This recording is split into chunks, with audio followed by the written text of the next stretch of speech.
Estimados amigos, quiero compartir con ustedes una reflexión bíblica que lleva por título El estado intermedio. Este es un título que yo le he puesto. Y les diré que esta expresión, el estado intermedio, evidentemente no es bíblica. Es una expresión que personalmente yo he creado y que con mayor o menor acierto lo que he tratado es de referirme al estado y tiempo intermedio entre la muerte del creyente y la venida del Señor Jesús. En este estado intermedio, ¿qué es lo que está pasando? Y fíjense, amigos, de la manera que está establecido, un día moriremos. Y esto ocurrirá salvo que el Señor Jesús Cristo adelantara su venida y fuésemos arrebatados reuniéndonos con Él, tal y como se nos especifica en el Evangelio que le fue revelado al apóstol Pablo. Y fíjense, al morir, el espíritu se separa del cuerpo y alma, el cual tras la corrupción, se convertirá en polvo. Polvo eres y polvo serás tornado.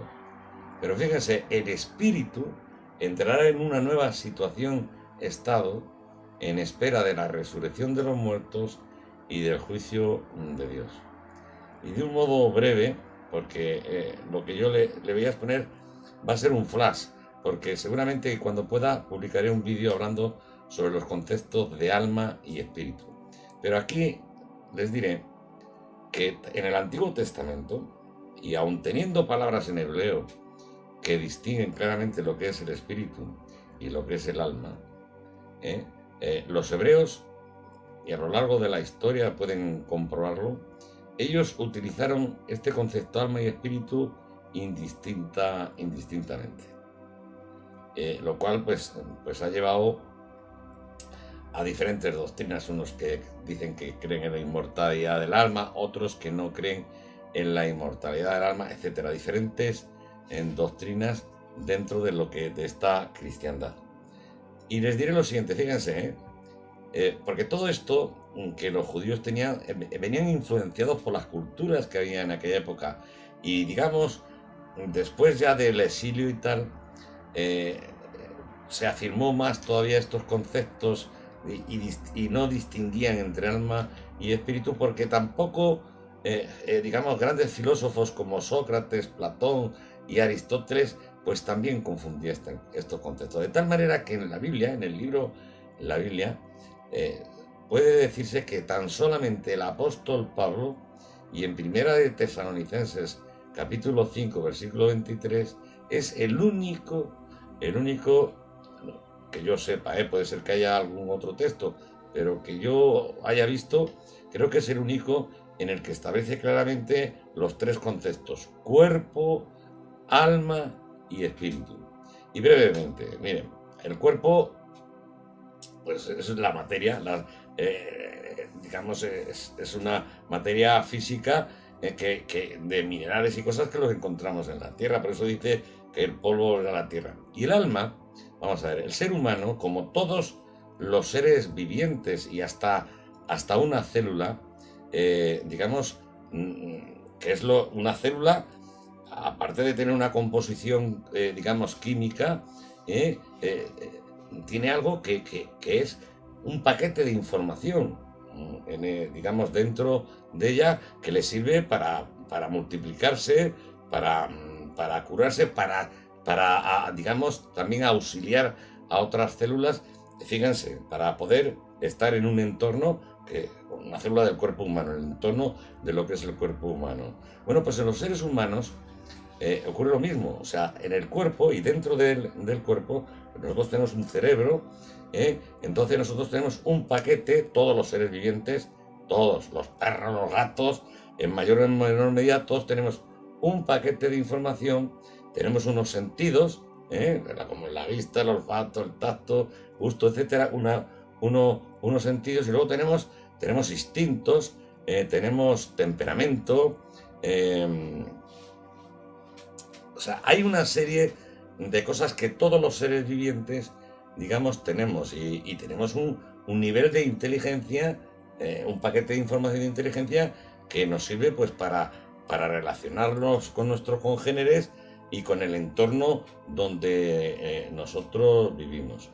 Pero hay una cosa que nos diferencia de los seres vivientes terrenales, que es el espíritu. El espíritu es algo que Dios nos ha dado, no es nuestro.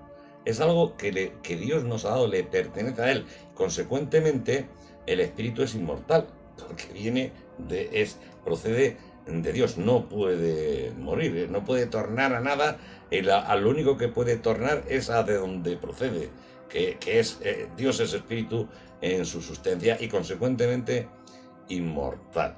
Entonces, con esto lo que trato de decirles es que, bueno, una persona cuando muere, su cuerpo empieza a corromperse, pero las cosas que tenían que ver, digamos, con el ser viviente, es decir, ese paquete de información que le servía para relacionarse con sus congéneres y tal y cual, digamos, ese instinto, los instintos, los sentidos, el instinto, las emociones y el temperamento, esta serie de cuestiones que tenía, pues esto se pudre aquí, porque fíjense, el espíritu que Dios le ha dado al hombre es lo que lo distingue del resto, es la razón, es la capacidad, digamos, de razonar, lo que es la sabiduría, la inteligencia, la capacidad creativa. Entonces el hombre tiene algo que no tienen los animales, y es que tiene la posibilidad de racionalizar las emociones, el temperamento, digamos, los instintos, los puede, digamos, racionalizar mentalmente. El hombre natural, pues por la ley de la conciencia, y en función del nivel de conciencia que tenga, pues lo serán de una manera o de otra, y eso que él racionaliza se convierte en pensamientos, en sentimientos, en afectos y en voluntades que se depositan en el corazón, digamos, espiritual del hombre, que viene con el espíritu. Esto no muere, y esto, digamos, es lo que va a pervivir por toda, digamos, la eternidad.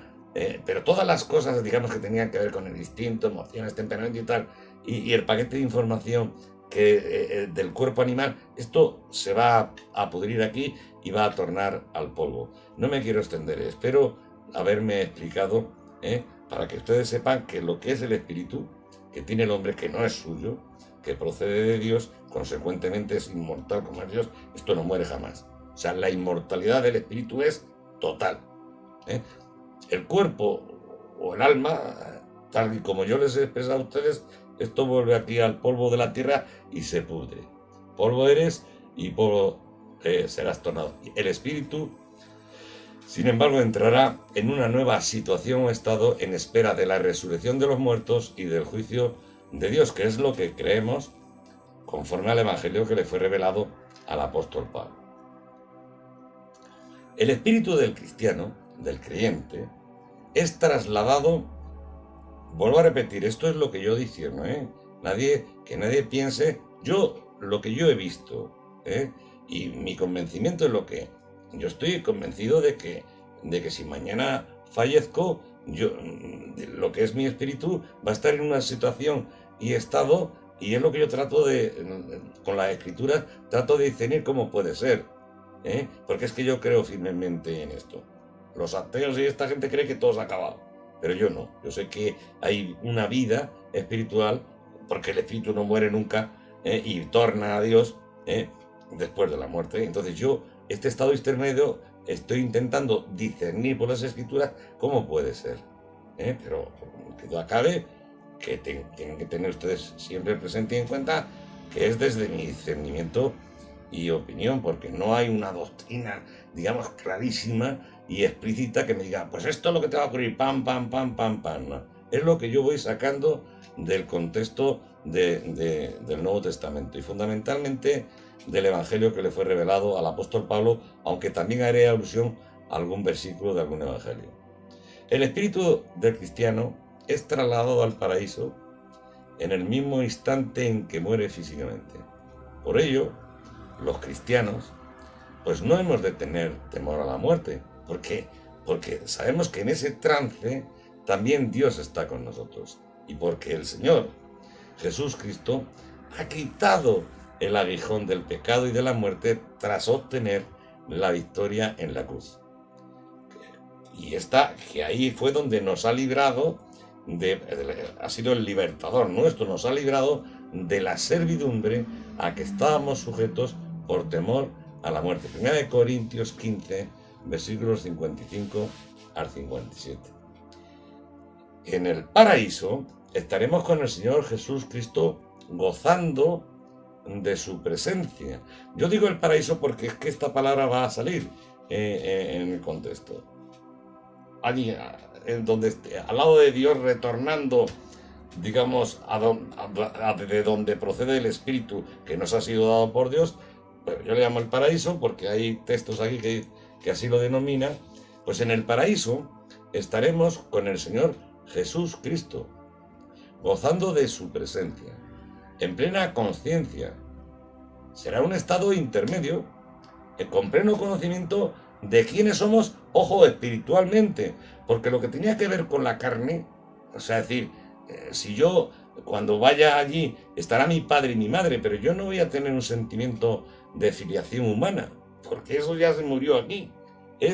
Yo tendré un sentimiento con mi madre y con mi padre de fraternidad, de hermandad, pero no filial en cuanto a que mi madre y mi padre, no sé si me explico, sino que será de pleno conocimiento de quiénes somos espiritualmente y una ausencia total de todas aquellas circunstancias que aquí en la tierra nos serán dolorosas.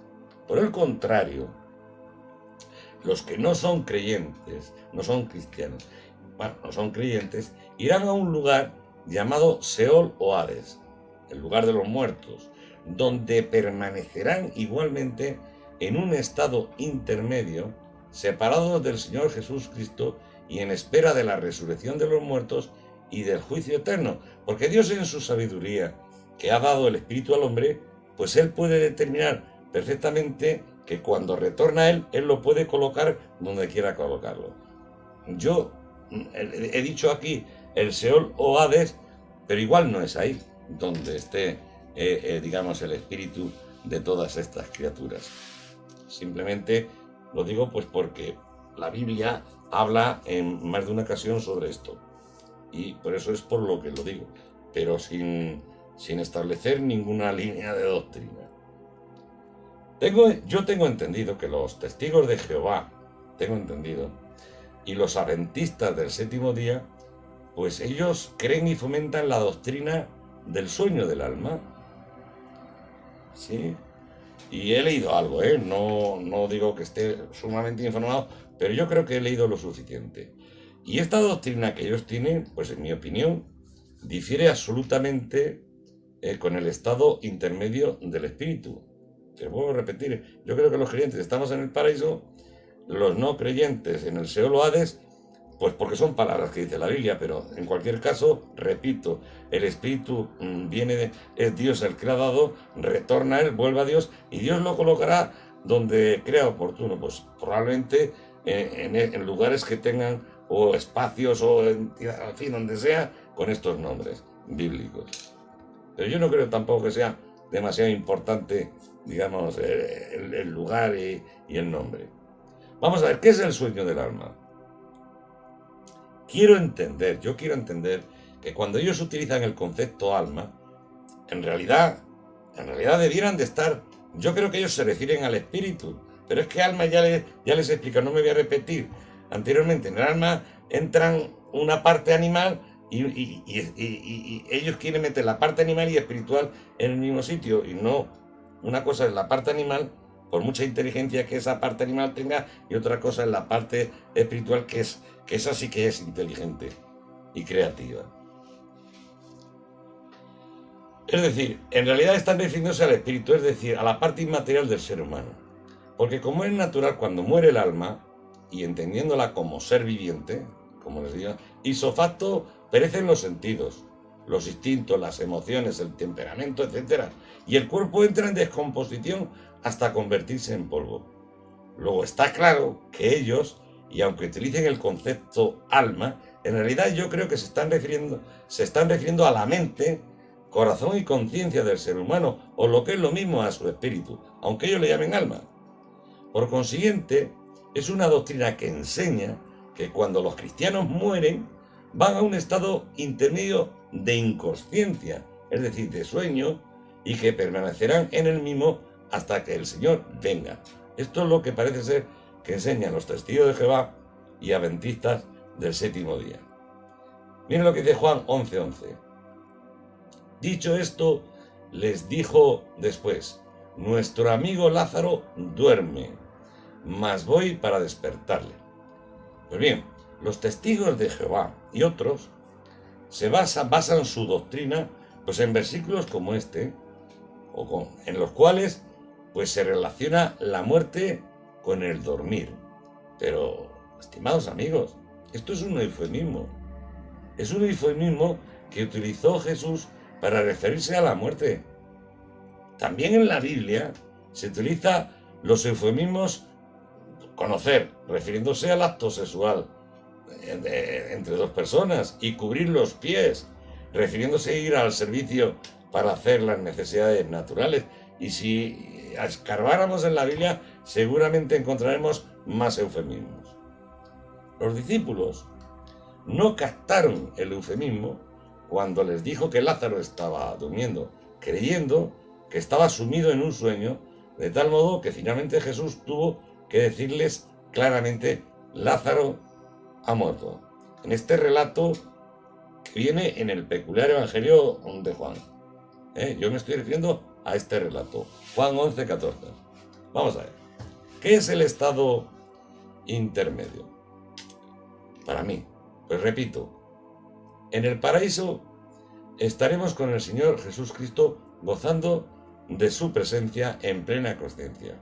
Será un estado intermedio con pleno conocimiento de quiénes somos, en el orden espiritual, y en una ausencia total de todas aquellas circunstancias que nos serán dolorosas, y en espera de la resurrección que se producirá en la segunda venida de nuestro Señor. En Primera de Tesalonicenses 4, 16, 18 dice así: porque el Señor mismo, con voz de mando, con voz de arcángel y con trompeta de Dios, descenderá del cielo, y los muertos en Cristo resucitarán primero. Luego nosotros, los que vivimos, los que hayamos quedado, seremos arrebatados juntamente con ellos en las nubes para recibir al Señor en el aire, y así estaremos siempre con el Señor. Por tanto, alentaos los unos a los otros con estas palabras. Y fíjense, si la doctrina del sueldo del año fuera cierta, ¿cómo es que Moisés, que según esta doctrina estaba en el sueño de los justos, apareció y habló en la transfiguración? Mateo 17, 2, 3 dice: y se transfiguró delante de ellos, y resplandeció su rostro como el sol, y sus vestidos se hicieron blancos como la luz. Y he aquí, les aparecieron Moisés y Elías hablando con él. Vamos a ver, vamos a desgranar esta frase. Hoy estarás conmigo en el paraíso.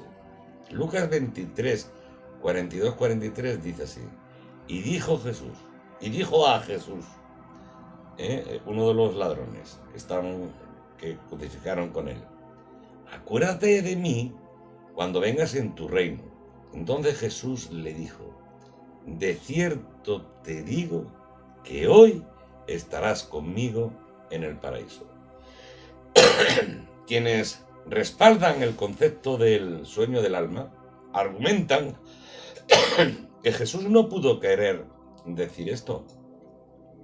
No pudo haber querido decir que se encontraría con el ladrón en el paraíso ese mismo día, porque Jesús permanecería muerto durante 3 días y además todavía no había ascendido. Esto es lo que dicen ellos. Esto es lo que dicen quienes defienden la doctrina del sueño del alma. Pero a mí es que me parece un absurdo, ¿eh? Con todos los respetos yo respeto toda opinión y libertad de conciencia. Pero la pregunta es, el hecho, según ellos, el hecho de no haber ascendido ese día asegura que en el momento de su muerte el Espíritu de Jesús no fue al paraíso tal y como él declaró a sabiendas de que él encomendó su espíritu al Padre. Es que no tiene, ven ustedes como, ¿qué tiene que ver una cosa con la otra? Nadie puede asegurar que no fue al paraíso. En cuanto murió el espíritu, el polvo, el cuerpo quedó aquí y el espíritu volvió a Dios que lo dio. Eso está más claro. Luego, el Señor, Dios, nuestro Padre, lo resucitó entre los muertos, y bueno, y el espíritu estaba ahí y luego ascendió. Pero esto es un proceso distinto. Esto lo mezclan todo.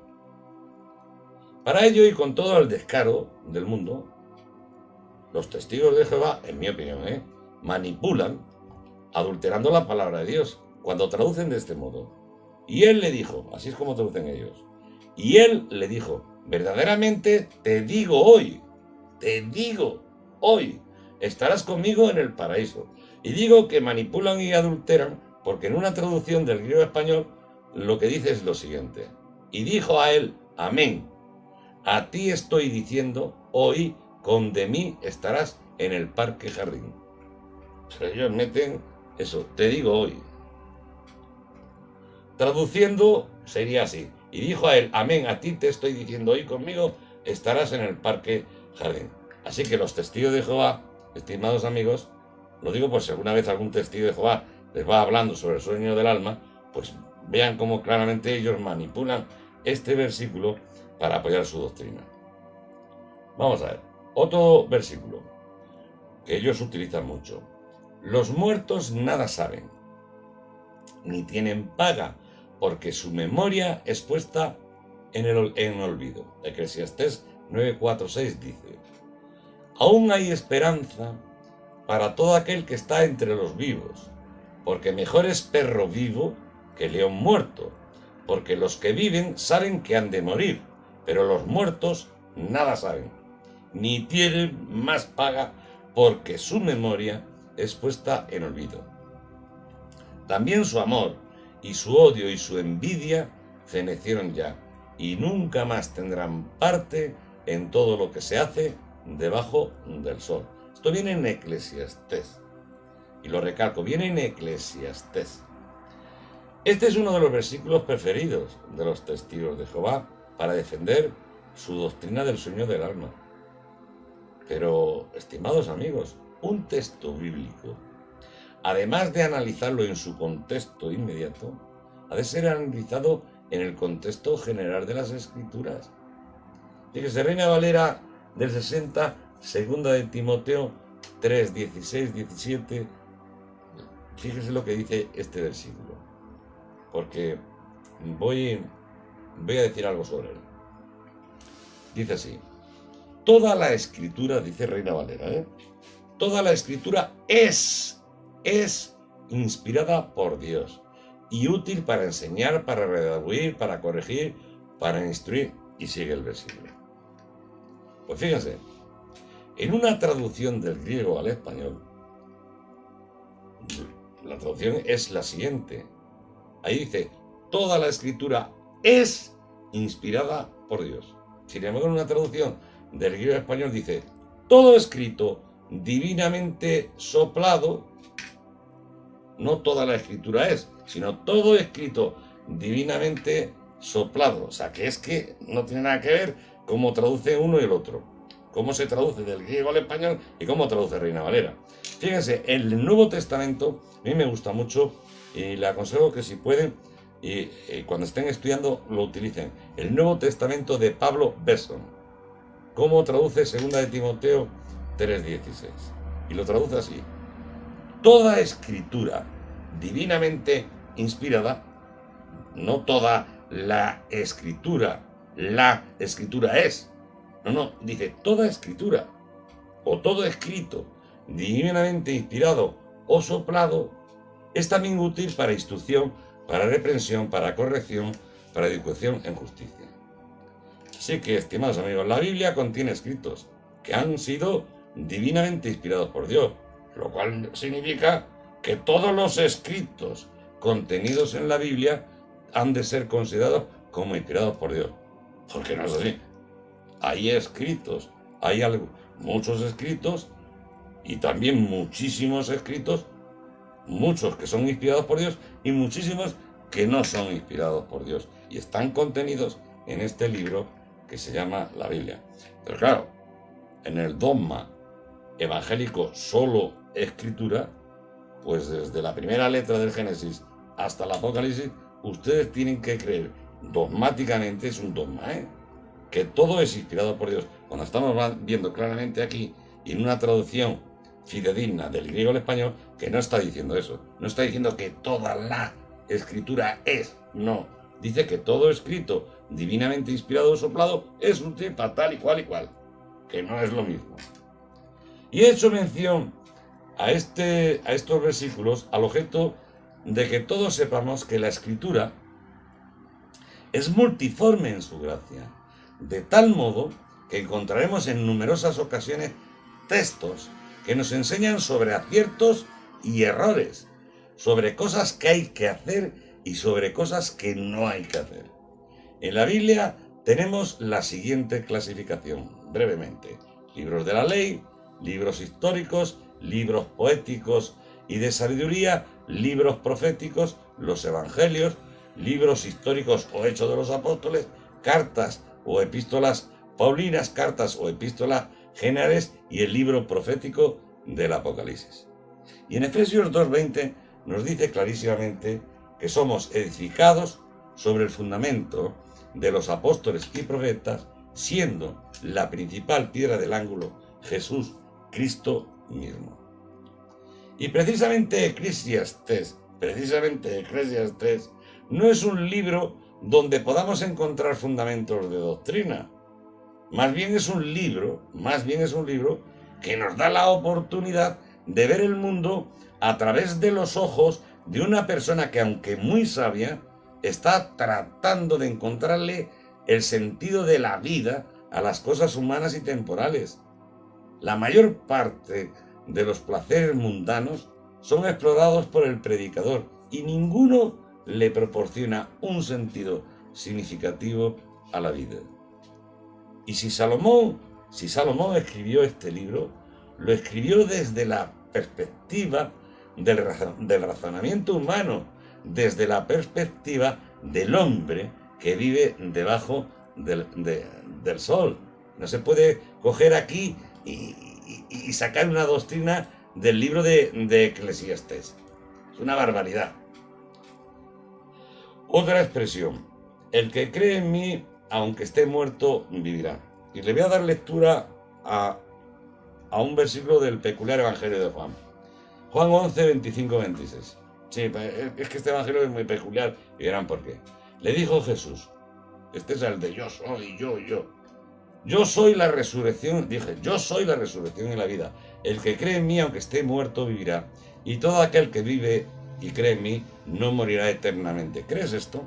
Bueno, les he dicho antes lo del peculiar Evangelio de Juan, porque este Evangelio de Juan, como no lo entiendan ustedes, desde la personificación de la palabra, que la palabra resume el poder y la sabiduría de Dios, el Logos resume el poder y la sabiduría de Dios. Si ustedes no lo ven desde la personificación de la palabra, hablando como si fuera un ser, hablando ella, pero ¿por medio de quién? Por medio del Señor Jesús, ustedes no van a entender nada y van a caer en el politeísmo trinitario y pagano de esta cristiandad grecorromana. Porque aquí en realidad, ¿quién es la resurrección y la vida? No es, el Señor Jesús, Cristo hombre, el Jesús de Nazaret, en sí mismo, de una manera inmanente e inherente, no es ni la resurrección ni la vida. Lo que es la resurrección y la vida es la personificación de la palabra. Es las palabras que él del Padre está recibiendo y él va dando. Lo que él recibe del Padre, él lo da. Esa palabra, en la palabra hay vida. Y la vida es la luz. Recuerden, lean el capítulo 1 del propio Evangelio de Juan. Luego, la fe viene por el oír, y el oír por la palabra. Es decir, somos renacidos por la palabra de Dios. De ahí donde viene todo. Y entonces el que cree en mí no es que esté creyendo en él como un personaje, digamos, histórico contemporáneo cuando lo estaban viendo, sino en lo que él está diciendo y en lo que está haciendo, ¿no? Pues aunque esté muerto, vivirá. Realmente lo que está creyendo es en lo que viene de Dios, por medio de él, porque el Señor Jesús Cristo es el mediador entre Dios y los hombres.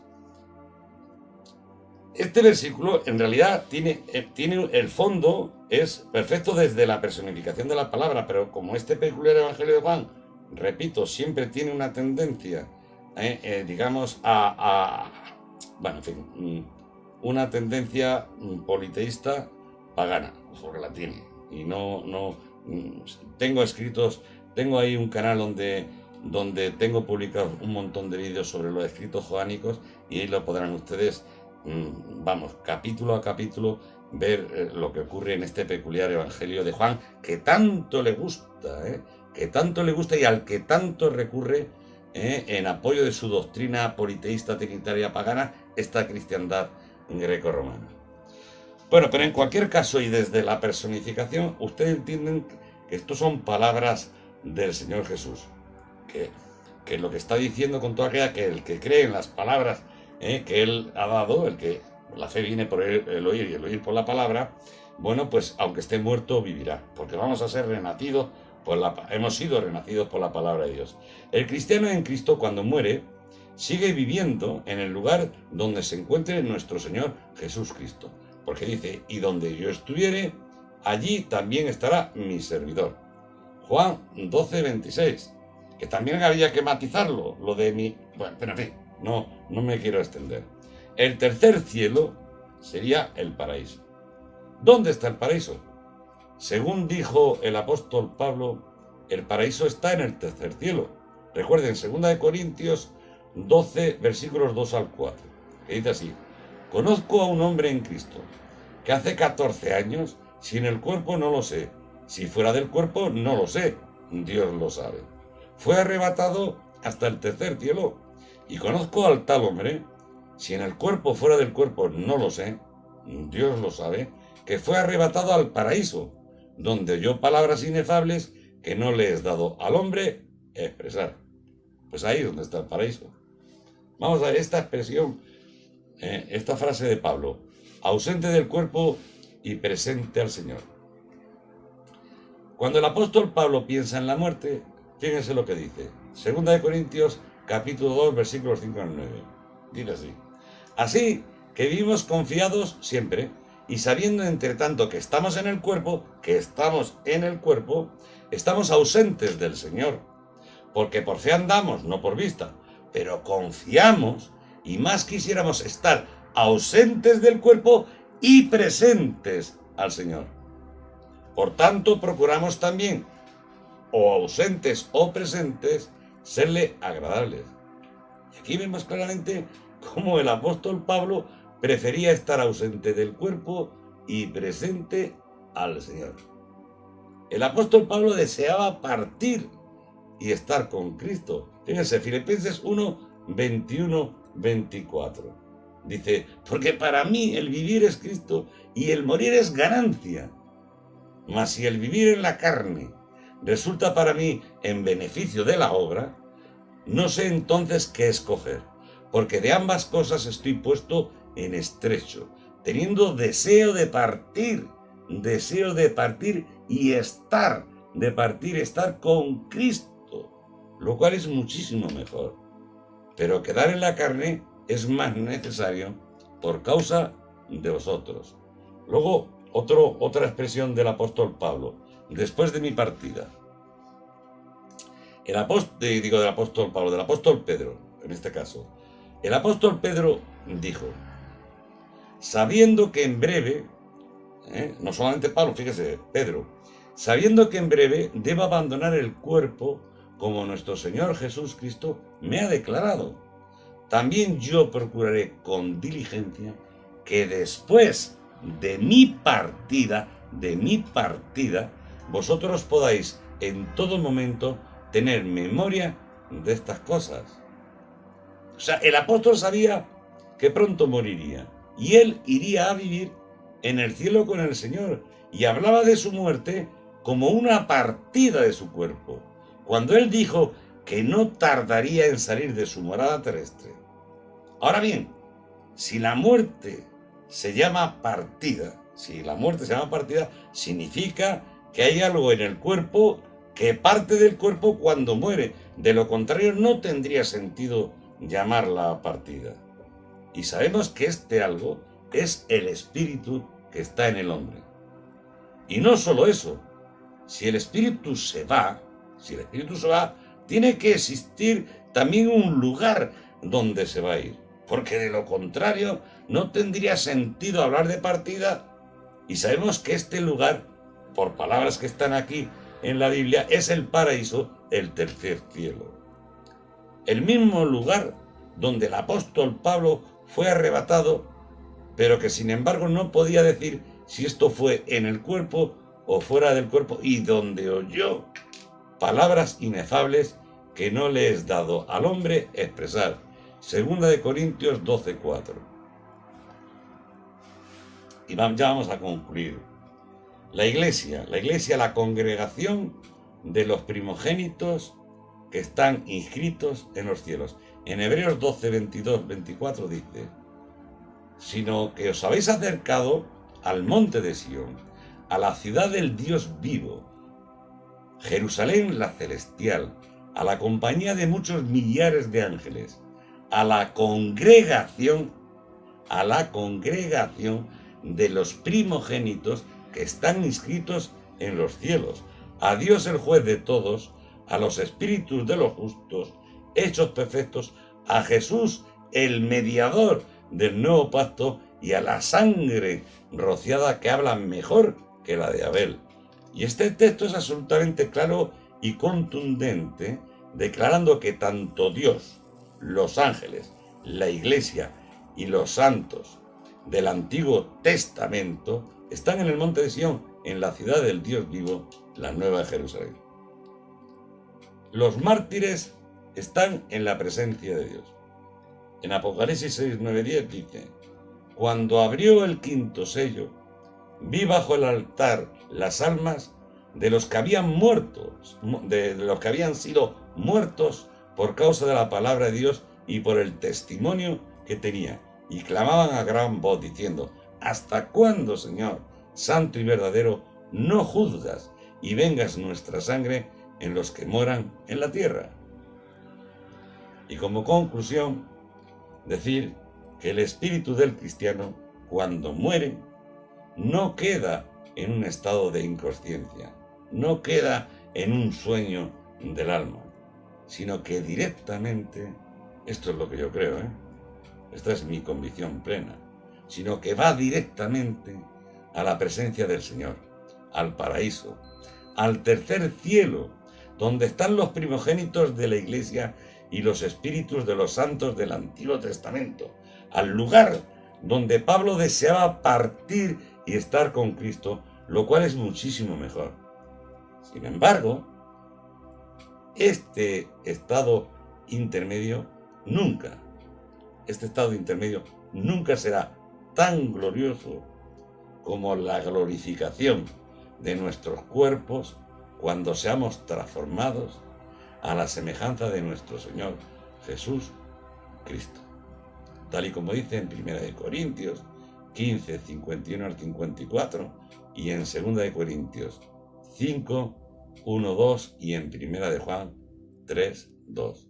Dios les bendiga grandemente.